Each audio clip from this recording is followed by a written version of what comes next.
টাকার ছড়াছড়ি। শ্রীলঙ্কাকে হারিয়ে সব পুরস্কার জিতে নিল বাংলাদেশ। শ্রীলঙ্কাকে টি-20 সিরিজে হারিয়ে কত টাকা পেল বাংলাদেশ? প্রিয় দর্শক, শ্রীলঙ্কার বিপক্ষে 3 ম্যাচের টি-20 সিরিজের প্রথম ম্যাচে হারলেও পরের টানা 2 ম্যাচে জয় তুলে নিয়েছে বাংলাদেশের টাইগাররা। দাপুটে জয় পেয়েছে শেষ ম্যাচে, যেখানে শ্রীলঙ্কা আগে ব্যাট করতে নামলে 132 রানে আটকে রাখে শ্রীলঙ্কাকে। যেখানে বাংলাদেশের টাইগার বোলাররা দারুণ বোলিং করেছে, তার মধ্যে শেখ মেহেদী হাসান করেছেন অবিশ্বাস্য।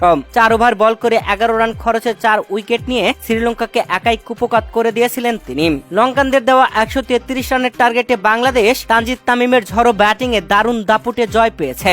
16 ওভার 3 বল খেলেই 8 উইকেটের জয় পেয়েছে, যেখানে ব্যাট হাতে তানজিদ তামিম 73 রানের ঝড়ো তাণ্ডবীয় ইনিংস খেলেছেন। 3 ম্যাচের টি-20 সিরিজে প্রথম ম্যাচে হারলেও পরের টানা 2 ম্যাচে জয় তুলে নিয়ে 2-1 ব্যবধানে সিরিজ জিতে নিয়েছে বাংলাদেশ। আর এই শেষ ম্যাচে দারুণ বোলিং করে ম্যান অব দ্য ম্যাচের পুরস্কার পেয়েছেন শেখ মেহেদী হাসান। আর ম্যাচ সেরার পুরস্কার হিসেবে তিনি পেয়েছেন একটা ট্রফি। এছাড়াও রয়েছে আরো বেশ কিছু পুরস্কার। তার মধ্যে ম্যান অব দ্য ম্যাচের প্রাইজ মানি হিসেবে পেয়েছেন তিনি $1500, যা বাংলাদেশি টাকায় প্রায় 2 লক্ষ টাকার মতোই। আর শেষ ম্যাচ জিতে বাংলাদেশ ম্যাচ উইনার হিসেবে পেয়েছে $2000। এছাড়া সিরিজ জয়ে বাংলাদেশ পেয়েছে $7500, যা বাংলাদেশি টাকায় প্রায় 9 লক্ষ টাকার মতো। আর Liton Kumar Das man of the সিরিজের পুরস্কার পেয়েছেন। মোট কথা, এই ম্যাচে জিতে বাংলাদেশ প্রায় সব পুরস্কার জিতে নিয়েছে, কোনো পুরস্কার পায়নি শ্রীলঙ্কা।